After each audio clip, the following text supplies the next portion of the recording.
Teenagers Abby Williams and Libby German were best friends, living in the small rural community of Delphi, Indiana. On February 13, 2017, the girls had a day off from school, so they decided to go on an outdoor adventure. They were dropped off near the Monon High Bridge, and while on that bridge, Libby recorded a man with her phone, uttering the words, "It was down the hill where Libby and Abby would be murdered. Prosecutors say the man on the bridge is responsible, and that man is Richard Allen. But Allen and his attorneys say prosecutors have it all wrong. They say Allen is innocent, and it was someone else on the bridge that day who took the lives of these two innocent girls. The trial has begun, and the judge has banned cameras and all electronic communication from inside the courtroom. But Court TV is there in Indiana, inside the courtroom, and tonight we have all the details and all the latest from this high-profile trial live from Indiana. I'm Vinny Politan. Thank you so much for joining us tonight here on Closing Arguments. Wow, what a day here at Court TV. There are so many things happening all at once. We're going to get to these big stories, but I want to let you know that the trial of Sarah Boone, the suitcase murder trial, we've got a full hour of that coming up. Okay, Vinny Politan Investigates, deep dive, getting into the testimony, into the issues, into the madness that is the suitcase murder trial. Full hour coming up right after this program, 9 o'clock, Vinny Politan Investigates. Do not miss it. But we're going to start with Abby and Libby, the two girls who died violent deaths in Delphi, Indiana. Delphi, Indiana. I mean, a place where you should be able to walk wherever you want in safety. That's one of the reasons you live there. That's why you raise a family there. That's why when your kids want to go for a hike in the woods, you're not really worried about it. But it was worst case scenario for these two families and these two young girls. Now, when we talk about Delphi and the investigation into what happened and who was responsible, it has just struck me that this is a town with, it seems like, a lot of secrets. Like the whole investigation, little pieces were revealed by investigators who didn't solve this thing for 5 years and obviously needed some help. But everything was very secretive, much more so than most cases, especially cases that are like 5 years old and going cold. And they sent out all these cryptic little clues that were seemingly disconnected from one another and made no sense to the public, but they were still looking and searching, yet keeping things very secretive. And in the end, it turns out the person they've accused, they spoke to like the first or second day of this investigation and just basically messed it up. Like big time messed it up. If they believe this, if you believe this guy is the killer, because not everybody does. Not everybody believes that Richard Allen is the murderer here. So the question for this trial, this secret trial in Indiana, is will the truth be revealed? Well, you and I aren't going to see it. We're not going to hear it. Because that's the other part of what's happening here. No cameras, no electronic communications, keeping people out from seeing a trial where many people who've been looking at this are questioning some of the evidence. Is there enough evidence? Is there evidence someone else could have done it? Is the truth going to be revealed? Well, we won't know. The jury will have to tell us, and we'll have to trust them. The jury will have to tell us, and we'll have to trust them. You know, in a case where things have been so secretive and took so long to solve, when the person you are charging was on your radar right in the beginning, saying he was there, it makes you question a lot of things. And the best way to gain the trust of the public is the transparency that doesn't exist here. It just doesn't exist. That's why we're sending our people, folks. And joining us tonight in Delphi, Indiana, Court TV's senior producer, Barbara McDonald, who's been covering this story for years and is there seeing and hearing everything. And also with us, someone else who's been all over this story, criminal defense attorney, host of Defense Diaries. Bob Motta is with us as well. Thank you both. Barbara, let me, before I get into what happened today and what's taking place, you know, in terms of testimony, evidence, etc., just set the scene. I'm reading it from afar. You're on the ground there. Is this like every other case, or does it seem like they don't want people there? I just get this feeling that they don't want anyone to really pay attention to it. They don't want people from around the country talking about it, reporting about it. They just want to be left alone. And that's not the way our system of justice works. But is that the reality on the ground, or is that just me reading it from afar? No, I think it's a pretty accurate I'm going to start with Barbara. I'm sorry, Bob. Start with Barbara, then we'll get your take, Bob. There are a lot of restrictions on the people who are attending the trial, not just members of the media, but members of the public. People are having to line up throughout the night to get a seat. There are very limited seats inside. The judge is making available the exhibits that are shown each day in court at the end of the day for 15 minutes to the members of the media who were in court that day. They can go into the well of the courtroom and view those items, but you can't touch anything. There were hundreds of pictures shown today. She laid them all out on every available surface in the courtroom for us to look at, and reminded us several times we couldn't touch anything. One of the reporters said, you know, one of the exhibits, I can't read the number on it. Can I just move the other page that's on top of it? And she said no, and she came over and did that. So there is definitely heightened security and focus on the restrictions and the rules that are keeping everyone almost at bay in this. It is very hard to hear people in the courtroom. It's hard to hear certain things that witnesses say, questions that are asked of them. And we all just have to sort of compare notes. And did you hear this? Did you hear that? How did you hear that? And it's a very difficult way of covering a case, to try to be as accurate as you possibly can. And it's interesting. Like we cover big stories all the time. I mean, from Johnny Depp to Alec Murdoch to Scott Peterson, and there's all different rules and things. But I have found, you know, in the Low Country, I found in Virginia, I found in even with the Harvey Weinstein, there was a sense of, okay, we know you guys are here. We'll figure this out together. Bob, what's your take on that? Is it different what we're feeling here, or is it just that it's a big story in a little town and they just don't want the people around there? No, I mean, look, the reality is it's a very small courtroom.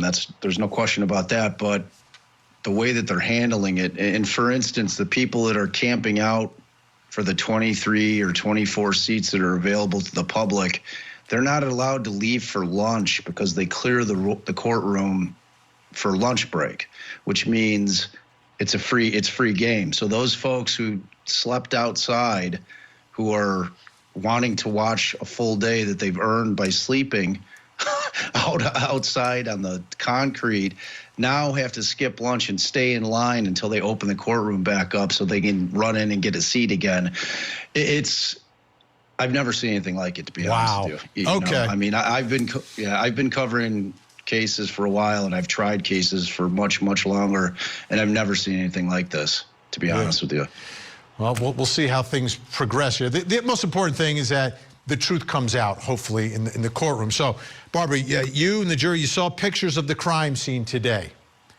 Paint the picture of what you saw.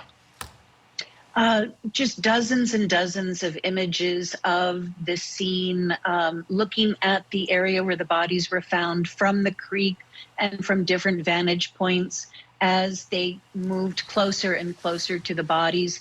Some of the things I noticed, first of all, was how hard it was to see the girls until you were pretty much right on top of them. You could kind of see something off in the distance, but you certainly couldn't tell what it was. Abby was a little bit harder to see from a distance because her clothing coloring sort of blended in with the environment. Libby was found nude. She didn't have any clothing on. her body was very white. Both of them appeared very, very white to me. And the other thing that we saw in these photographs is just how much blood was at the scene, not only on these girls. Libby had more blood on her entire body. Abby's was more concentrated to the neck area where her injuries were. But just south of where the girls were located, just a few feet from their bodies, perhaps 2 feet from their bodies, was a large pool of blood.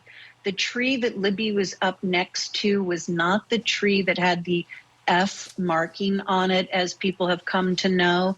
That tree was a couple of feet away from Abby, and next to that tree was a smaller patch of blood.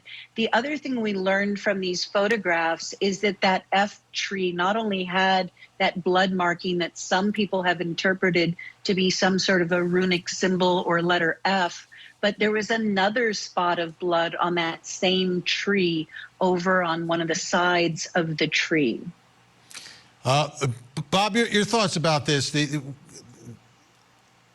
What does that tell us about the scene? What does that tell us about the significance of where these girls are found and how they're found? It seems if the blood is all there, that had to be where they were murdered. I mean, that's clearly what the state needs to be the case in terms of, we know at this point the defenses, or at least one of the defense's theories, is that the girls were taken off scene and that they were brought back at some point. So that's obviously something that the state wants very much to be the case in terms of where the murders actually occurred. And it's interesting that Barbara was talking about, we went through just these gut-wrenching photographs of the girls, and they were really on display for the whole courtroom. They were on that 85-inch monitor they have in there, and they were, as you can imagine, devastating to look at for the better course of the day, really. But what was interesting is that the first photographs that they were showing to the jurors were from a distance, and as Barbara aptly noted, it was very difficult to see the girls. So, and again, did it strike you as a ritualistic scene? I think that the sticks were arranged, definitely. It didn't look like they were just strewn on the girls in order to try to cover them or to make them kind of blend in. They definitely looked placed to me, but I'm no expert, and my opinion means nothing. It's all going to depend on it does in a case where everything's being not shown to the public and you get to see it, right? So your opinion actually means something. Vinny, if I may, one of the things I did not notice in the photos that were shown today was the defense has characterized some of the sticks and twigs that were above Abby's head as being almost in a horn-like pattern. I did not see that in the photographs. Nobody pointed out specifically what sticks might have been horns. I didn't see anything that resembled anything looking like horns or placed deliberately above her head. The sticks that were on their bodies definitely looked like they had been placed there deliberately. I agree. I didn't see anything either, Barbara. I was looking for kind of the antlers or the horns, and I didn't see it. I didn't see those either. Okay, let's talk about the clothing that Abby Williams was found in. What's the significance there, Barbara? Well, first of all, we already knew that she was found in Libby's clothing. She was wearing Libby's jeans and Libby's hoodie.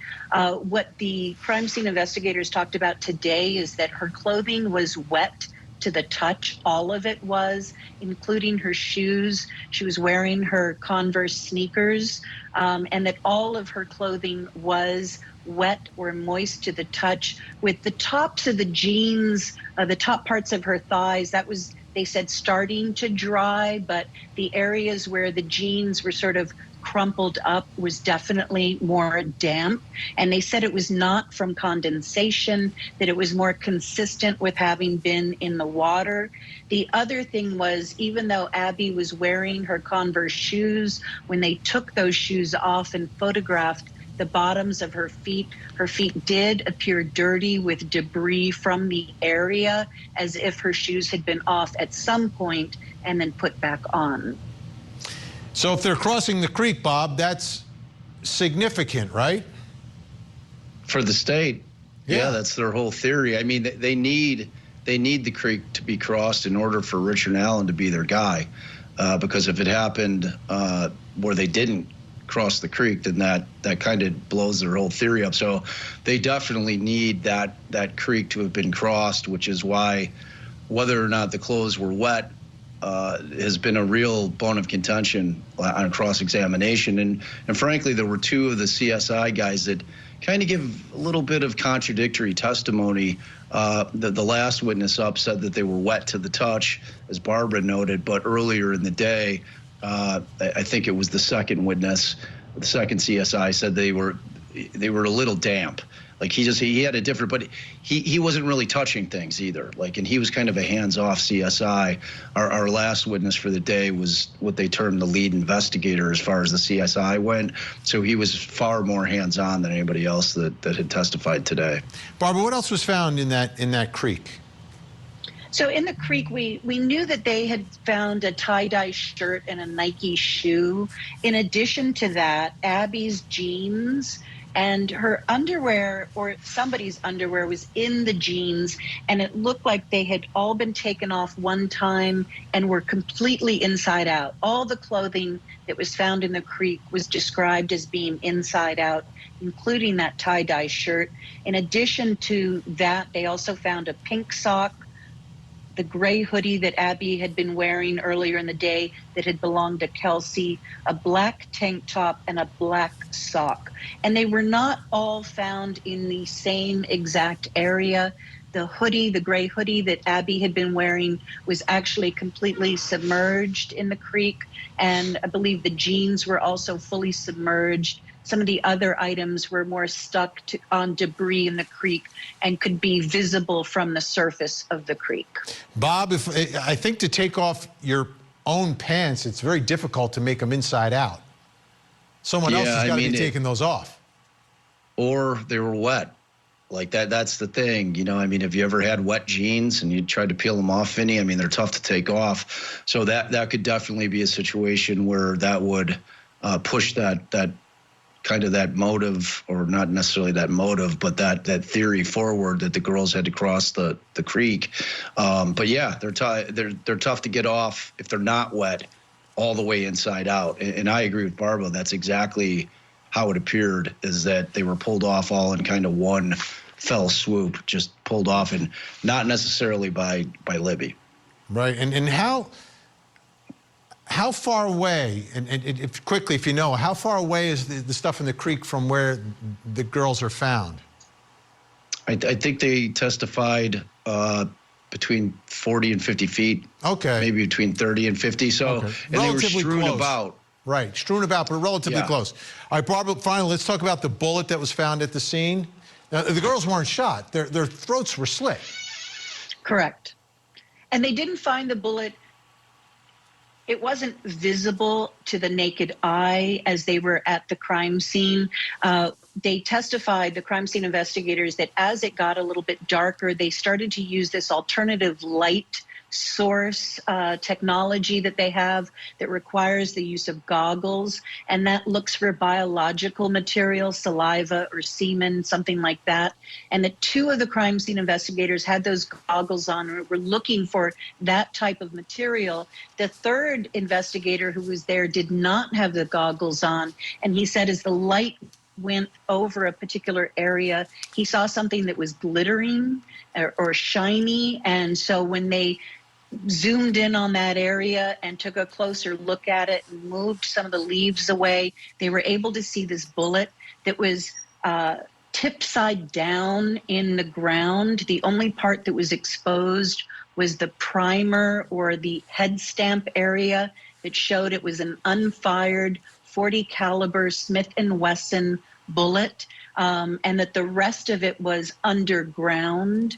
There was a lot of debate about whether or not, from the defense rather, that whether or not that should have been videotaped or that more photos should have been taken of it once it was taken out of the ground to show that tip. And the crime scene investigators all said that they didn't feel that that was necessary at the scene, that the photos that they took were certainly enough to show that.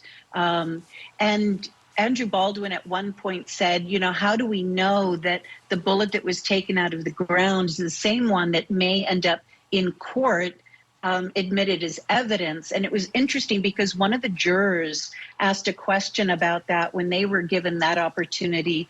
And the question was, would there be any reason the bullet submitted as evidence would be a different bullet? And the crime scene investigator talked about the chain of custody and how what the bullet that was collected at the scene, they didn't take better photos of it at the scene because they didn't have the lens for it, and they felt that that needed microscopic examination, and so that was all sent to the lab. But that bullet was found on the 14th through that alternative light testing. Let me ask you, Bob, how important is this bullet in this case? I think it's their biggest piece of evidence aside from the confessions. I mean, it's their case.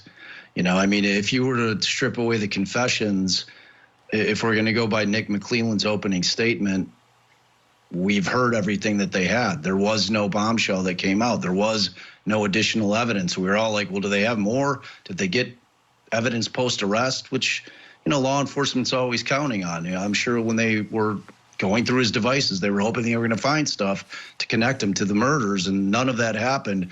So, you know, strip away the confessions, which obviously we can't, but just looking at the case objectively, you've got him at the bridge and the bullet. And the bullet they're going to try to match, not the way it's done in most of the cases, that it's a bullet that's been fired and you have the expert look at it.